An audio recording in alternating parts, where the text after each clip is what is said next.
And good morning and welcome to Touch Base Daily. My name is Ron Foster and I'm touching base with you as I do every day. Good morning. How are you all doing? It is Wisdom Wednesday and we have a special guest today. Oh, I'm so excited. We have the great Anthony Roland who's going to be sharing with us. I told him, I said, we're going to talk about sports photography, but he does a lot more, but we're going to share about all his work.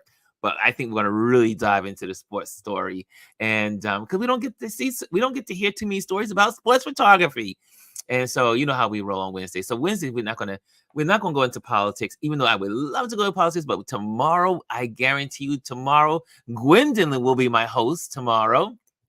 And we are going in on the headlines tomorrow. So make sure you join us tomorrow for the headlines. We are going to have a great time sharing the headlines of the day because Chris will be on the road. Chris will be in the air, matter of fact, at the same time that we're on. So he'll be out and Gwendolyn will be in. Okay, Chrissy's in the building. Good morning, Chrissy. Chrissy's Corner is in the buildings. And she says she learned something yesterday when yesterday we talked about share, the share button. And here's Miss G. There she is. Good morning, she says. And I see who else is in the building. Kelly Yay is in the building. Good morning, everyone, she says. So welcome, welcome, welcome. And yeah, so today is one of those days. I'm so excited because Anthony's in the community. We met Anthony, I think, through Omar. Omar introduced him to the community. He's been here ever since. It's been so cool. He's like one of the pillars. So just hanging out. But there are some things I want you to know also before we get started. Just so you know, some what do you call it, housekeeping stuff. Tomorrow we'll be having our Patreon um, uh, class. It's just a Q&A, so I haven't advertised anything. Those that show up, show up. It's going to be on we're going to be on StreamYard. So I'll send the invitation out in the Patreon community if you want to hang out with us. We're just going to have a Q&A, talk about photography, questions you might have. That's what we're doing tomorrow evening. After this, I'll be in Queens today, photographing a school event, which I'm so excited about through the Brooklyn Conservatory of Music. Again, shout out to the Brooklyn Conservatory of Music for always using me for their services, or using my services for their services. And what else do I want to share with you? Also, the GoFundMe. We are doing a GoFundMe for the students of Information Technology High School. So make sure that you go to the link. There's a link on my Patreon page. I will put the link onto the Instagram and YouTube as well. So make sure those links will be there for GoFundMe, and that's to support graduates who cannot afford their graduation dues and their prom dues and all the stuff related to graduation. If they've made it this far, if they've gone through all of this rigorous work for the 4 years in high school, we can help support them in getting those final touches on their graduation. Graduation day is so important, especially to high schoolers. It's the first real big event that they will experience. So make sure that you follow through. I have it everywhere. GoFundMe on the high school, Information High School graduation fundraiser. Make sure you do that. Also, if you're interested in more of my photography, black and white, make sure you go over to Ron Lewis Foster. That is on my Instagram page, so you can check that out as well. And let's see, I already talked about the Patreon Q&A. That's on Thursday. That's tomorrow night. So we are good on announcements. Okay, let's see who else walked in the room. Because, sometimes you just can't just hop all the way in these things because guess what? A lot of folks are not here. They're still coming in. Hey, Bryson is in the building. Bryson is in the building. Hannah is in the building. And I am Miss Reese is in the building. And Burrow's in the building. What's going on, y'all? Okay. Without any further ado, without any more hesitation, we're going to, well, first of all, let me just say, I went through Anthony's page. I went through his Instagram. I went through his website. And this gentleman has an amazing photography. The one, like I said, the thing I'm most fascinated with is his sports photography. I mean, he does it. He does a lot of genres, like several, a lot of us in this industry. We have several genres we do well, but I am always fascinated by sports photography. And so I said, what do we talk about today? And so that's where we're going to probably dive in the most. But we're going to dive into other things as well. But this is our first time verbally speaking to each other. We've always talked chat on, obviously through through our community, but I'm so excited to be. Let me just get this thing off the screen here. Let me get that off. There we go. I am so excited to welcome Mr. Anthony Roland. What's going on, sir? Hi, everybody. Anthony. So, we have a couple of things we ask our guests in the beginning. So I'm going to ask the same questions. I got them all lined up for you. And if you were stranded on an island, what food must you have, sir? I've been thinking about that every Wednesday. I gotta have clean water. Clean water. Whoa. No sparkling? Yeah. How about sparkling? Nah, I don't need the frills. Guy got it right the first time. I'm good. No extra bubbles. No extra bubbles. I mean, if you got like the OG clearly Canadian, I'll roll with that. But yeah, but the Perrier and all of that, I'm good. Nice. Good. Yeah. Nice. Okay. And so here's another question for you, sir. Because we do this thing. 3 fun facts about Anthony Roland. That most people don't know. I don't.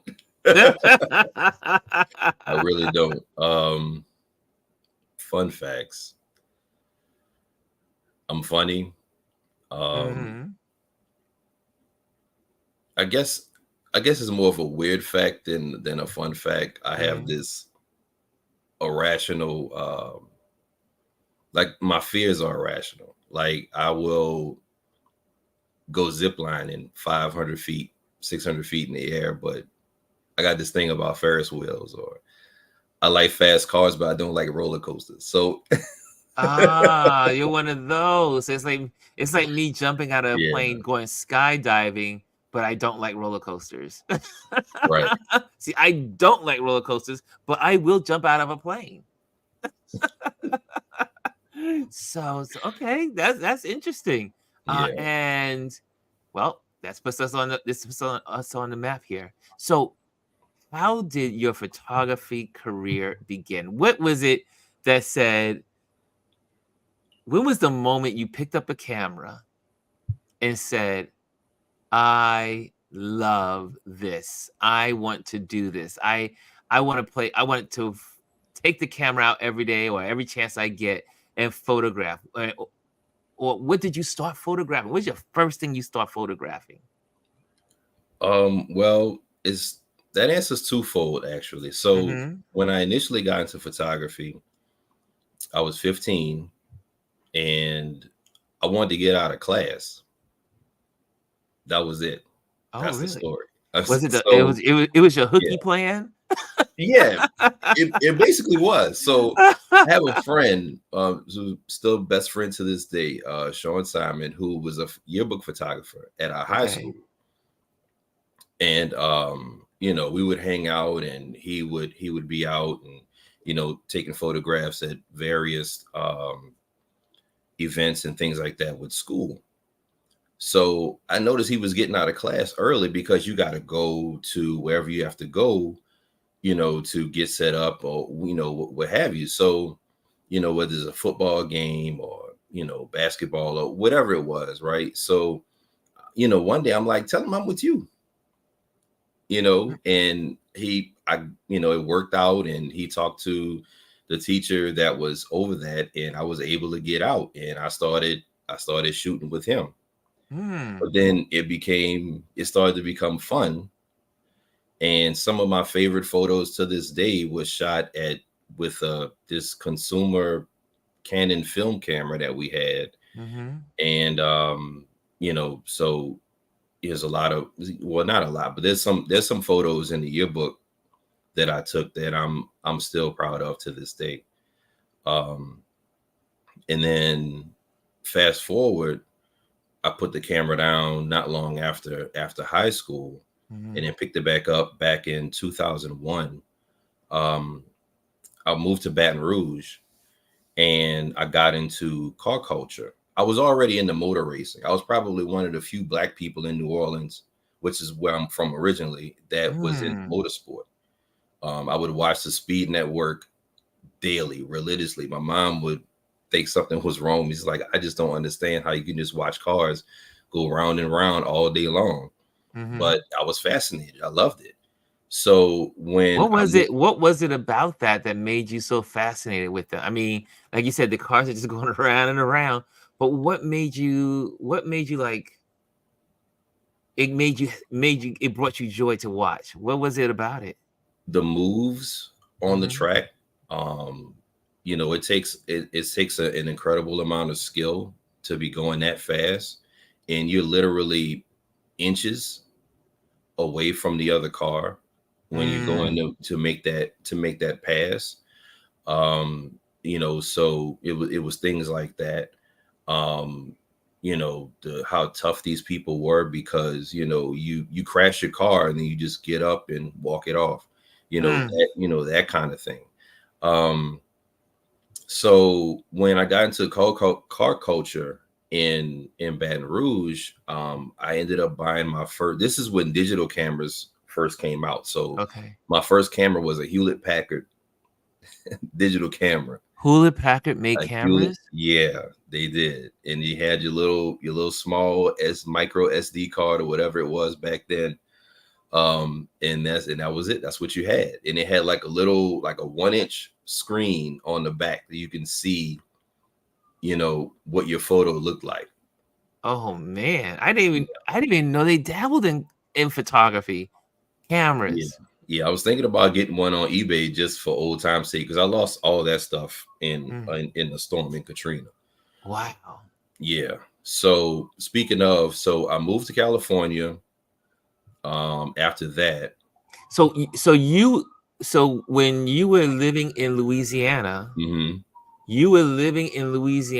during you went through the Katrina No, I didn't go event. through it. Oh, Thankfully, I okay. missed out, because that weekend when the storm hit, I was helping one of my friends move, and he moved Okay. to Gonzales, which is about 15 minutes outside of Baton Rouge. I had just moved back to New Orleans from Baton Rouge. Wow. Um, and Yeah, so that weekend, like, he wakes me up like 5 a.m. He's like, you might want to call your parents. And I'm looking at the television, I'm like, oh my goodness.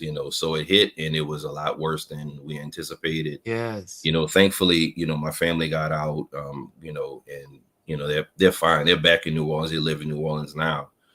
um so after that, I moved to Northern California, Antioch Wow. side of the Oakland side of the Bay in Antioch.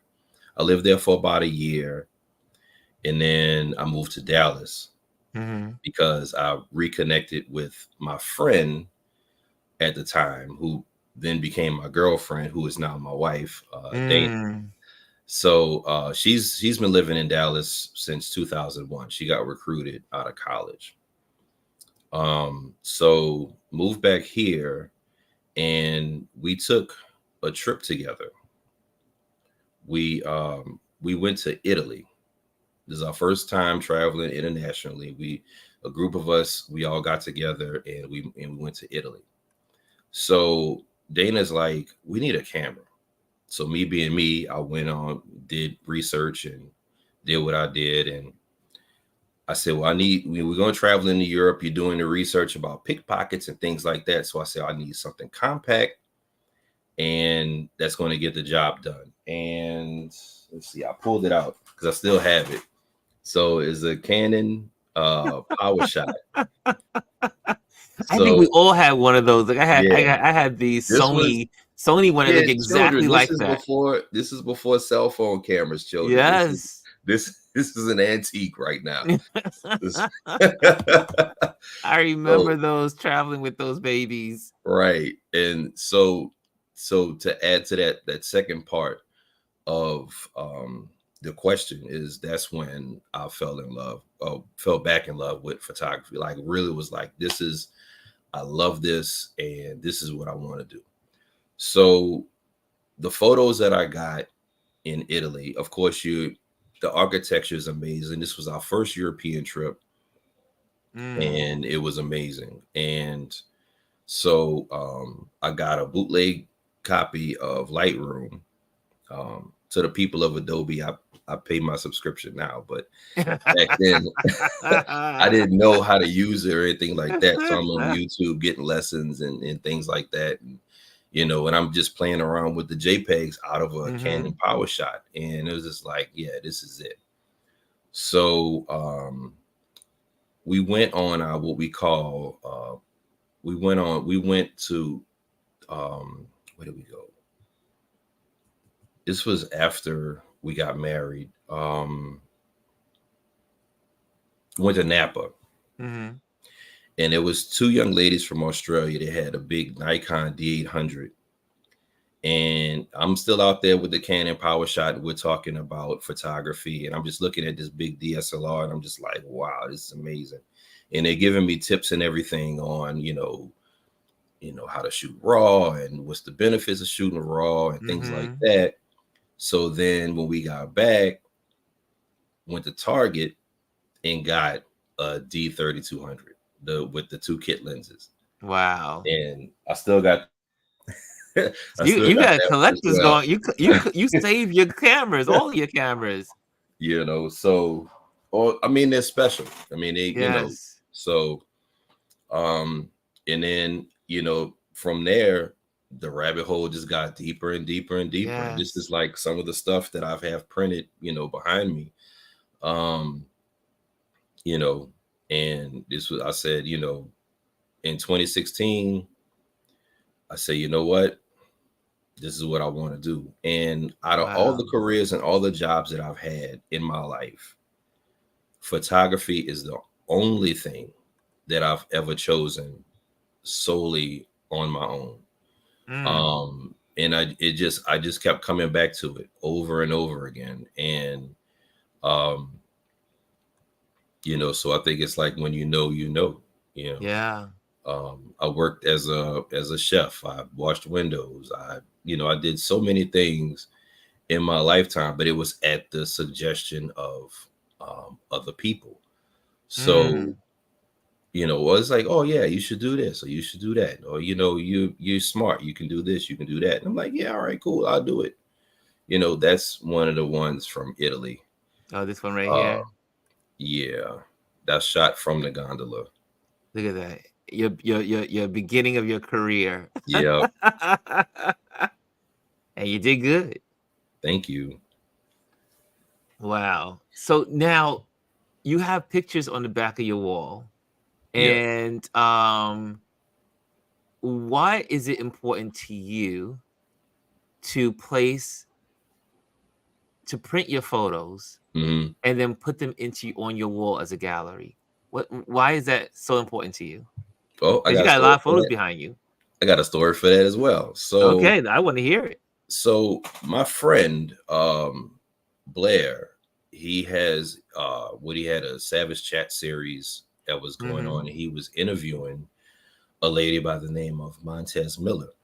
And and she was with BET for a while, and she's photographing sports now as well. But she had a wall that I saw in the background, and it was just like, all these politicians and athletes and things like that. And I was just like, wow, that is so cool. And at the time, this was when vision boards were really popular. And I said, I want to do a vision board, but my vision is too big. I have to have a cork board the size of of a whole room to put everything that I want to do on that. So I say, you know what? This is my vision board. You know, Wow. so I went online to look and see, well, what do you have to do to, like, what's the best way to lay out photos for a gallery wall? And I read it for about 2 seconds and just chucked it to the side. I think I laid out maybe 2 or 3 photos on the floor, and I say, you know what? I'm just going to just start putting these things up here. Yeah. And I don't know if you can really see, We but can see some of them. Yeah, we can it's see. symmetrical and asymmetrical at the same time, and that wasn't on purpose. That's just kind of like how it happened. Wow. So so whenever I walk into my office, that's the first thing I see. It's interesting because a lot, I was talking to another photographer on Monday. We were hanging out for doing lunch together, and we were talking about the importance of putting your work on your walls, Yeah, because it's one thing to have it in your camera, but it does something. It solidifies something within yourself as a photographer when you actually walk in your room and see your work on the wall, and right. creating these galleries within your space. And so it just makes your career more meaningful. Definitely. And how does it, when you walk into the room, obviously, does it, what does it make you feel? The first thing when you see, every time you come into the room, sometimes you may pause, you may pop in. What does that gallery do for you?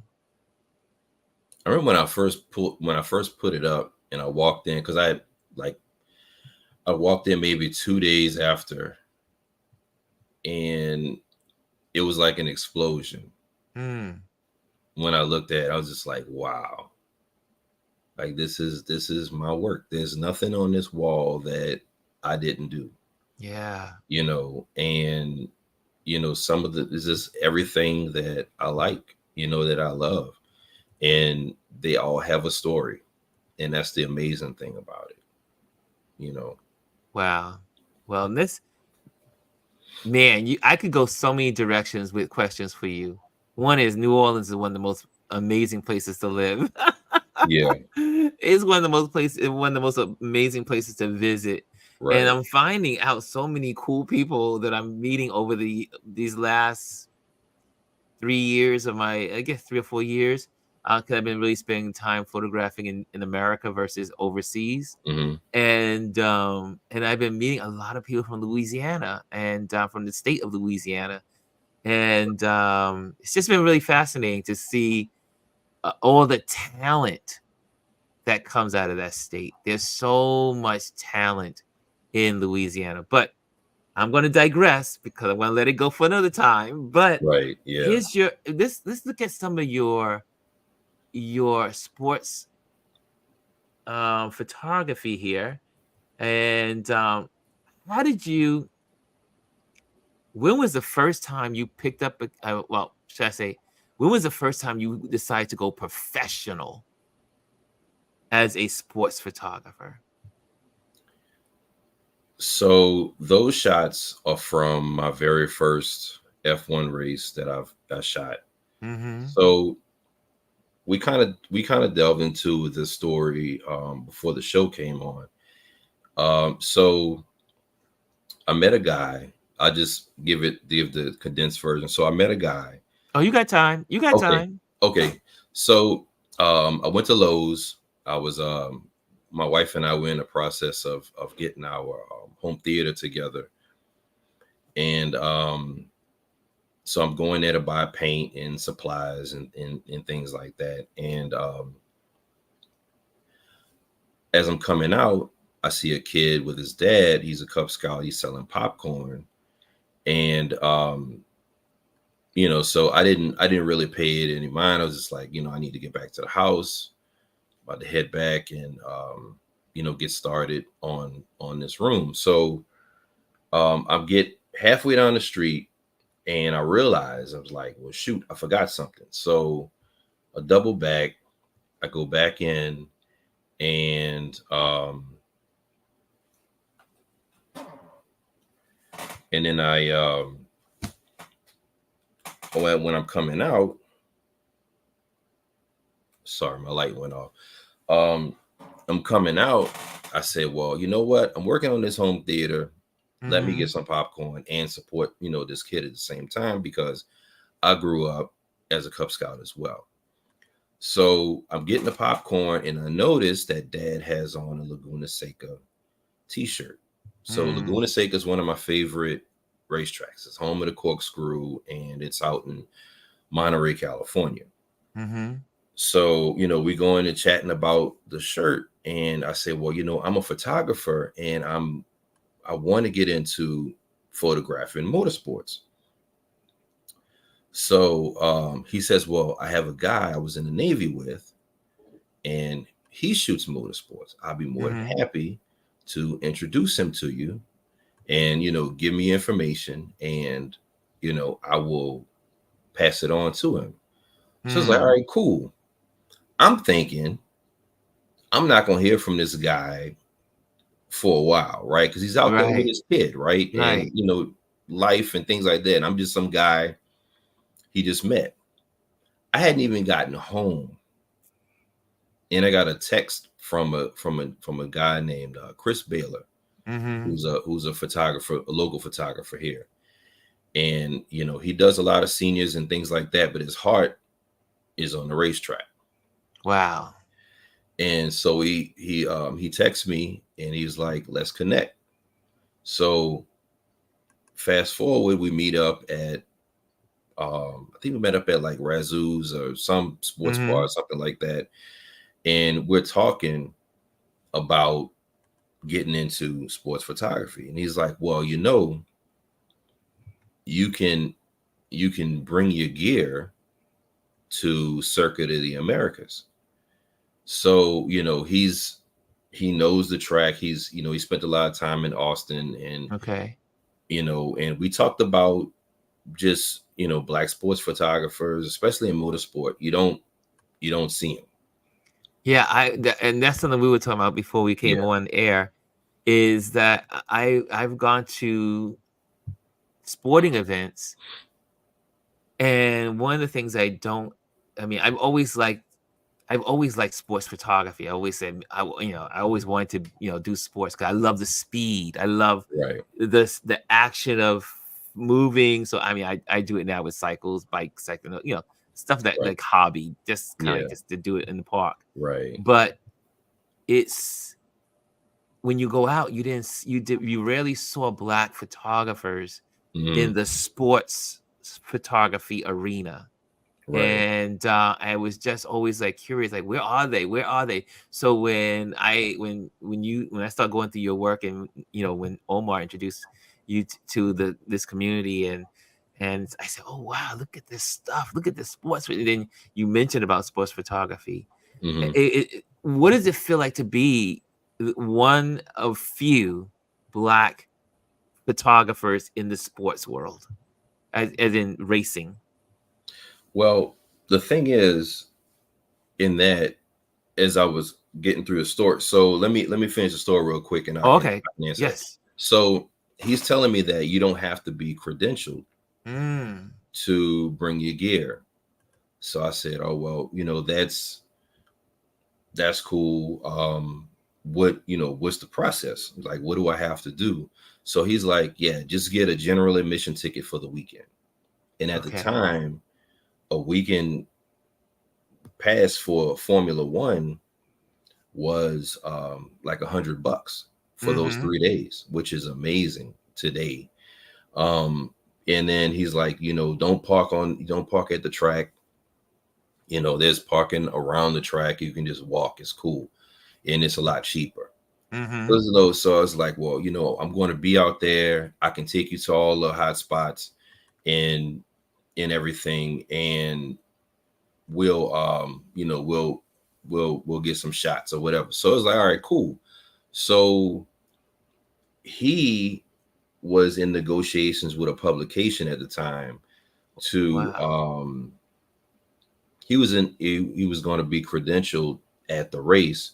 Uh-huh. Unfortunately, that fell through, and then he had another obligation. So I drove out there, went out there, did everything that he said. I went to Aperture Rent and rented a Tamron 150 to 600 because I needed Whew. something with some reach. Yes. And I already had, at the time I was shooting with a Nikon D500, so I'm set, gear wise. Yes. But now I'm out there by myself, and this track is huge, and I don't know anything, right? So I'm out there green, and Mm. I'm looking at the back of the camera and I'm like, ooh, I am nailing it. I am nailing these shots. And I was not. I was You not. thought I you were, realized, right? yeah. So what it was, I was shooting way too fast. I'm Ah. shooting at like 1500, because I'm like, I gotta these cars are going fast. I gotta freeze them, but Uh-huh. that's not how you shoot race cars. That's not how you shoot fast objects. So at least not when they're perpendicular to your lens. You want to shoot slow and pan so you can get the Yes. wheel spin and the background blur and things like that. If they're coming head on, then yeah, you can shoot fast to get that nice sharp shot so you can, you get the helmet in focus and all those things. But I didn't know any of those things at the time. Mm-hmm. Mm-hmm. So it's like lap 47. I'm in the shade now, and I'm looking at the back of my screen in the shade. And I'm just like, it looks like all these cars have broken down. They're like parked. There's like the wheels have completely stopped. So I hurried up. There's like 50 something laps. So I got like less than 10 laps to get this right. And so, my last few laps, I made the best of it, and I got some good shots. But yeah, that was my training day, so to speak. Um, but yeah, And you bring and up a good point though. People are usually they think, oh, I gotta get the speed, like I gotta get the fast shutter speed right, to go with the car moving or the motorcycle moving or the mhm, bicycle moving, whatever. But they don't realize for photographers that are in this field, it's like this when he's talking about freezing freezing the object or the subject, but then you get all these amazing blurred lines because it's showing the motion and speed.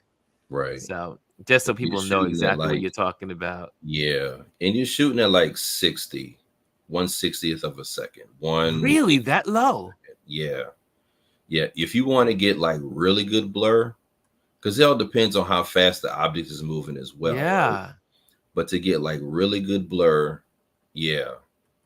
I mean, you can I get, did not know that. yeah, and you get that nice clean wheel spin to where it's spinning so fast that you can see right through the wheel and you can see the Yes, I roller see, and the, like and the here. caliper. Yeah. So yeah, so that was at Texas Motor Speedway at the autocross. And those cars, they were moving fast, but not nearly as fast as say a car would be on a traditional racetrack. Wow. But it looks that way.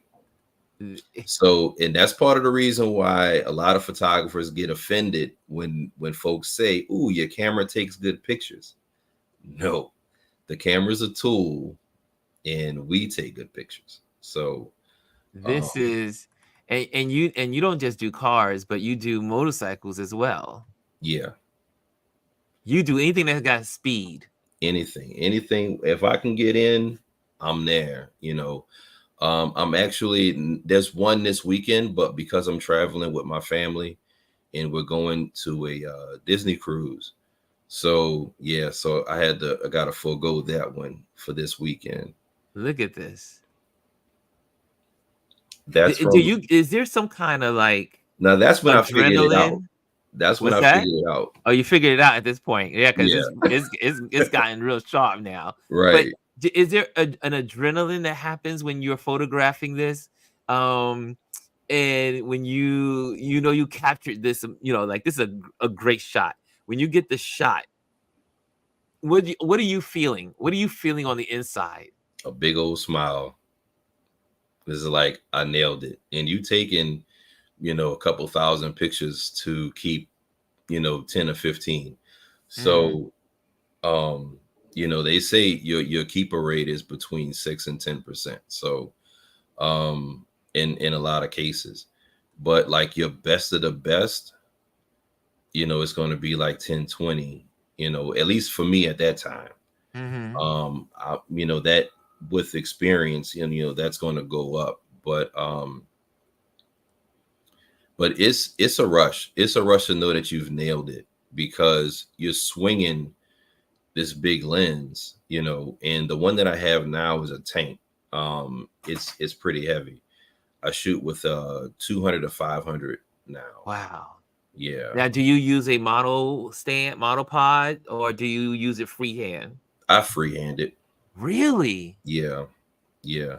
There's been days I'll bring it and I Okay. want to use it because I see other photographers use it. Mm-hmm. But the problem is I'm not credentialed. I have yet to be credentialed. It is Gotcha. very hard. So I'm shooting all this stuff as a spectator. So I'm wherever you see spectators, Yes. excuse me, that's where I am. Gotcha. So I find the photo holes. Some of them were created, quote unquote, by other photographers that might have, cut through the fence. I never saw anybody do that, but I've seen the aftermath of it, and I take advantage of it. But the photo holes are roughly about 4 feet wide and about maybe 1.5 feet tall. Mm-hmm. Oh yeah, that was a shot of my gallery wall Yeah, you look at after I gallery put it wall. together. So so I'm kind of squeezing in, so I have a lot of them that look panoramic, and it's because you got to shoot through 2 fences at times. Mm. So there's challenges that's associated with that as well when you go there. Here's a Um, question from G. She says, what exercises are you doing to keep the back and muscles in motion? Those lenses are heavy. I mean, I work out regularly, so I'm pretty fit. Um, I don't while I'm out, I'm not eating anything crazy. I'm not drinking anything crazy. I drink a lot of water. If I need it, I keep a leave in my bag. I'm gonna be 45 next month, so and I've done a lot of manual labor Mm-hmm. growing up, so things kind of take a toll on you, but it's not too bad. It's not too bad. I spend a lot of time on my feet, but I've always spent a lot of time on my feet. Okay. You Wow. know, so yeah, but that's a good question. Yeah, staying in some sort of shape as a photographer is necessary. I Because, tell you all of that. You cannot let yourself go as a yeah. photographer because you're carrying so much weight, so much work, and you're up and down. You're moving from place to place, and it is taxing to be a photographer. It's Mhm. more than just kind of like standing in one place and taking a shot. Right. It's a lot of movement, ups and downs, and walking. So, what is the difference? Now, you said credential, right? I think it's credential. Hmm. Why is it so hard to get credentials? Well, for the racetrack, it's difficult because they want you to have a letter of assignment from a Mm-hmm. publication or from a race team or something Mm. like that. You know, you can't just say, well, hey, I'm a professional photographer, I'm a freelance photographer. These are examples of my work. And you know, can I get a media pass for, Mm-hmm. the event? Now there are some events that's not related to motorsport. I just sent somebody a DM on Instagram, and next thing you know, we're corresponding. And you know, it's that easy. But I think with motorsport, and I think with just the exclusivity and safety issues and all those things, and you go through a debriefing, because I know people who've done it, and you get all these, all these safety measures that you have to sign off on and things like that, and things that you can't do, things that you can do, track marshals and things like that you have to correspond with, and all the things that come with that, and that's totally understandable. Yeah, it's the same thing like here, like when we like I'm on the streets photographing, Mhm. and then I'll send some photos out. But to get a press pass, like for instance, there's certain things I won't do unless I have a press pass. Right. And it requires, and I miss one of my windows to get my press pass, because you have to always have at least I think it's 2 photos in a recent publication, Mhm. and there's some other things that go along with it to get your press pass, so I've been told. And so, a lot of folks say, "Ron, what are you out in the protests?" I said, "No, because you don't want to be out in that environment without your press pass. Right. One is because you are just considered to be part of the protests, or if Mhm. they want to arrest everyone, they're going to arrest you too. Right. That's why the press pass is so important. So the credentials is very important when you are photographing in certain areas and certain arenas. Here's a question for you. Derek Mhm. says, do you shoot drag racing as well as Formula One racing? I haven't shot drag racing yet. It is something that I want to do. It's Hmm. just not having the opportunity just yet. Um, I'm traveling, or like, just take last year for instance. Every After when they had an event, Hmm. I was gone. Mm. I was gone. I was, something for some kind of family event. We were traveling. It just happens that way. And so yeah, drag racing is something that I definitely want to do, because those cars are amazing as well, and Yeah. they develop, and they create a whole lot of horsepower, to get those cars down the track. And And that's a straight line. Drag racing is the yeah, straight line, so there's no straight line. Yeah, circle, straight yeah, line. And wow, so and you have a regular job, you have a right, professional yeah, job outside of being a professional, right, photographer. yeah, So you're doing both, and you're raising, you have a family. So right, yeah, Chrissy says, great question. If you have guys, if you have any other questions, make sure you put the Q and then put the question. Thank you guys for already doing that, like G and Derek. yeah. So where do you see? I mean, like when I go to your website, let me just see if I can grab that website up here. And you can go to his website here. It's arphotog, shootproof.com. And you can see some of these amazing, like we consider these the best of the best. Mhm. Yeah, And but look at that shot. Look, I mean, on the corner, on the edge, it's just, I mean, not that I'm a sports photographer, I know anything about this, other than I just know, it's something about sports photography for we layman photographers that are photographers that mhm, look at sports photography, right, is that the shot when you see it.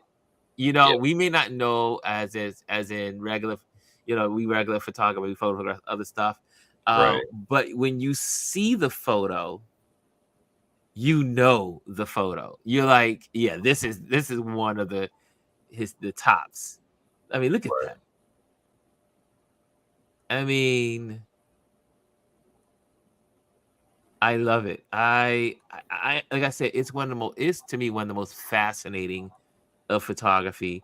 And so I've read it is the most expensive of photography, yeah, sports photography, because yeah. of the I don't. lenses you guys Yeah, use. I don't own a telephoto prime.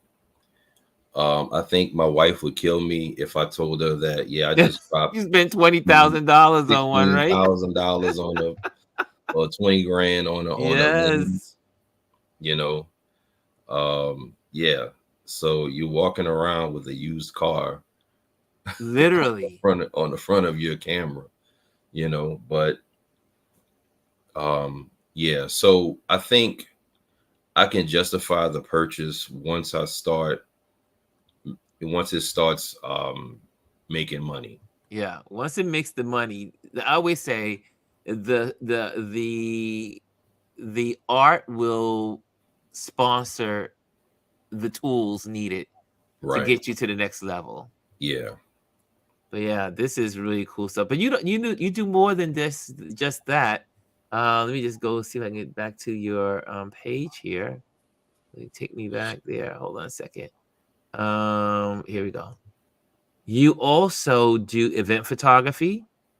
Yeah. Here's some more sports photography, basketball, and so you do a lot. You really get that camera out there. Yeah. What is it? Now, how did you get into photographing hockey? I like it. So I There are not too many of us. yeah, when I I know. when I used to go to the hockey game here in New York, I used to go to the Ranger games because Yeah. my one of my bosses had tickets and they would give us the tickets and I would feel like where are all the black folks? There was a I was brother like, that just retired from hockey too. We gotta replace yes, him. So I freelanced for Dallas Weekly, which is a local okay, black owned publication here in Dallas. And at the time, it was like, well, I know you're in the sports photography, so we're going to get you credentialed, and we're going to get you into these Stars games and these Mavs games, so we can have a sports presence in the magazine, because they do a lot of editorial work, and mm, they put me on a lot of stuff that's going on in our community as well, because there were wow, some things that I've covered for them that were ooh, look at really this shot. really cool. Yeah, that was from a high school football camp I shot last summer. That was a lot of fun.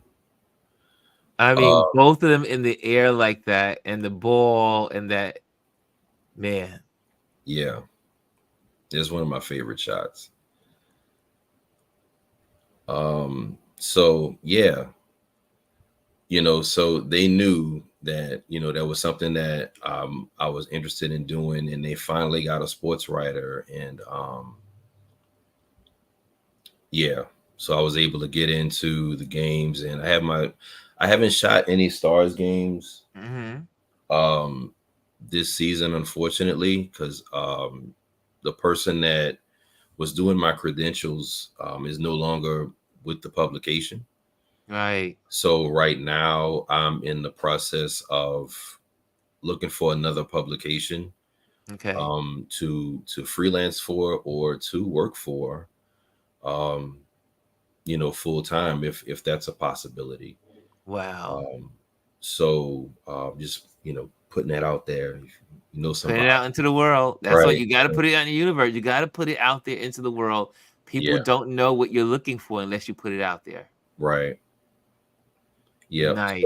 I certainly enjoyed shooting for the Dallas Weekly. I still do.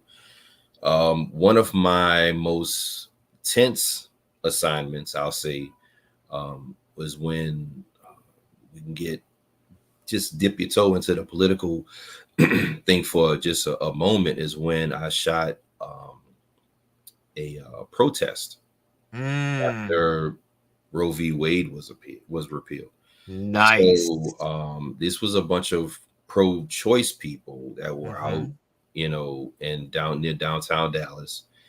And I thought I might have had the photos up on there, but Let me, I'm I'm gonna sure check. it's somewhere. Mhm. Um, but yeah, it was a bit nerve-wracking, because you have your face in the viewfinder, and you never know when something's going to pop off. And it was only like a handful of counter protesters out there, and they had folks out there that was protecting the pro-choice people, they had Yes. their, AR-15s out and things like that. So I'm just like, where are the cops? I'm standing over here by y'all. Mm-hmm. So if it pop Mm-hmm. off, I'm good, and like you said, I had my press pass on. It's blue, so you can't miss it. You Yes. know, um, but thankfully everything was cool. It was a peaceful protest, and um, it worked out, and I got some amazing shots, and um, I might have to put those up somewhere for. Yeah, if you could put those into I your thought event section, I'm right? pretty sure they're on Instagram Yeah, somewhere. there's somewhere I'm looking Yeah, for them now, but what's great about there is a strategy to photographing in the protests. right, I always share that depending on the situation, you want to also, if you have the safe space, you're going to use the viewfinder. If not, you can use the screen in the back of, kind of like right. just use the display screen. And I always seem to find a lamp post or some kind of solid structure to kind of like gird myself in, so that way as protesters are moving or actions happening, they can Yeah, move past me and it doesn't I won't get knocked down or or pushed down or whatever, right. because I'm anchored in some kind of state, very solid state. I always Yeah, say find a lamppost. Lampposts are the greatest part about being a photographer in New York City. Find one, get next to it, and be on the opposite side of it as the yeah. traffic is moving, as the people are moving. Well, anyway, we're going to close up, but I have a question for you. Sure. What would you tell? And now that you had these years in photography, you had these experiences, and what would you tell your 16-year-old self about where you want to go and where you want to be? Don't put the camera down. Mm, You know, stick with it. Find mentors early, and that was a thing. Like growing up, I didn't have any examples. You know, I know Omar from church, yes. and I knew he was a photographer, Mm-hmm. but I didn't know he was the man. And Shout out to Omar yeah, Ramos. definitely shout out to Omar Rambo. Very, very cool dude. Um, and he gives me a hard time, but I know that's because he cares. I think if he doesn't give you a hard time, then he's not bothered with you. Well, let me tell you, like I said, I've known Omar for almost 40 years, which is kind of shocking to me. Yeah, and he has loved the craft of photography for ever since I met him. That's been his thing. And but yeah, so that's a good one. When you're 16 years old, you look back at your 16-year-old. So I always use that. You know why I always ask that question is because somewhere there may be a 16-year-old that may watch this, yeah, and they're going to get some advice from a photographer or whoever speaking, and be able to say, "Hey, I'm 16, so I'm 15, or I'm 17 years old." And when you can give them that one like nugget, that yeah, golden nugget, that they can say, "You know what? I need that." And I remember when I first started my photography journey as a photographer, as professional, and I went to this art gallery show, and the photographer is David Yarrow, and David Yarrow is an amazing world renowned photographer. His work is in Buckingham Palace, in the mhm, White House, all these different places. And he says in this big gallery event that we are in, and he says, if I get one great shot in the year, it was a good year. Yeah. definitely. And it was almost like it gave me a beautiful moment of exhaling, Yeah, because I was like, wait a minute. This guy is his photos are on buses in New York City for tag watches, and hmm, he's got these big wildlife billboards around the world and travels all over the planet, and he says, if I get one great shot in the year, it was a good year. yeah, And I remember that moment. It took all the pressure off. to Definitely. just enjoy photography. Yes. Just Yes. enjoy photography. Just get out there, do it, love it, embrace it, feel it, smell it, taste it. And if you get one great shot in that year, then it was a good year. Yeah. Yeah. Man. Oh, man. That's amazing. So, man. And you thought you had nothing to say, Anthony. Well, here's the thing. Here's the thing. So I'm telling my wife, I said, so there's this podcast that I watch every day. It's Touch Base Daily. It's is a photographer that hosts it, and he wants me to be on the show. And she's like, "Oh, that's awesome." He's like, "How do you feel about that?" I'm like, I've seen the caliber of photographers that has come through this show, and to be asked is a huge honor. You've got, Omar, who's been, you wouldn't notice to look at him, but he's been shooting for almost as long as I've been alive. And Yes. and you've got all these other guys, and then you've got like Jamel Shabazz, and which is another photographer who I would love to meet, because I'm just fascinated by his photography and everything that he's done, especially in the 80s, in New York during that time. It was a hot spot. He is a shout out to Mr. Yeah. Jamel Shabazz. It's just I mean, his work is incredible. Right. I mean, if he was still around, you would probably have Gordon Parks on your show as well. That's right. Exactly. I plan to get them all. I'm planning to get every single living person on here because this is a great platform to share people's work. And I really believe that there's no like, oh, this person's been in it 40 years is better than the person that's been in it 4 days.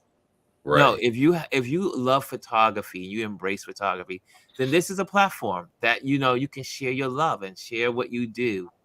And so I am thankful that you popped on with us today, and thank you for being a part of the community. Thank you for you show up almost every day here with the rest of us, and so it's an amazing community. It's really good to have you, man. And so thank you so much. Guys, we're going to, if you want to see the repeat of this, it's going to be on Indie Soup this evening at 4 o'clock. And it definitely will be on a repeat while I'm on vacation. So you'll be able to catch it again as well if you missed it today. But this was absolutely wonderful. Anthony, guys, if you enjoyed this, did I do my banners? I didn't do my banners, right? You gotta do the banners. I gotta get my what's the rule here? Let me get that here. Let me get that banner up here. I should have been like doing that, right? Here we go. I even put that on my Facebook post. Like, share, and subscribe. There you go. So if you are in this and you enjoy this, like and subscribe. Yeah. And share with someone that's in the photography world, someone that loves photography or loves sports photography, because this was fascinating. You answered a lot of questions, and I could stay here and give you 1,000 more, because I think it's one of the most fascinating genres of photography, the sports world. And like you taught me something, just shutter speed at 60. I would have never thought that. Yeah. I would have never, but that you just gave me one extra tool in my toolbox if I decide to photograph a car riding around on a highway or photographing something that's moving. Man. Well, we'll talk more because I'll be in New York next month. So. Oh, really? Oh, yeah. That's right. We got to get. We'll be getting together, and make sure you bring your camera. Oh, I'll definitely have that. We are hanging. I see. Rashawn says, "This was awesome, Ron, and thank you, Anthony." Chrissy says, "Great interview." Kim says she's now following your IG. Thank you. G says, "Amazing conversation. Keep doing what you're doing." And Kim has applauds. And then Chris says, "Great conversation." Okay, guys, we're out of here. And thank you so much. Thank you, audience, for being with us and sharing this time with us. We have to go. We have to let you guys go. And see you tomorrow. Yeah, I'm trying to get this together here.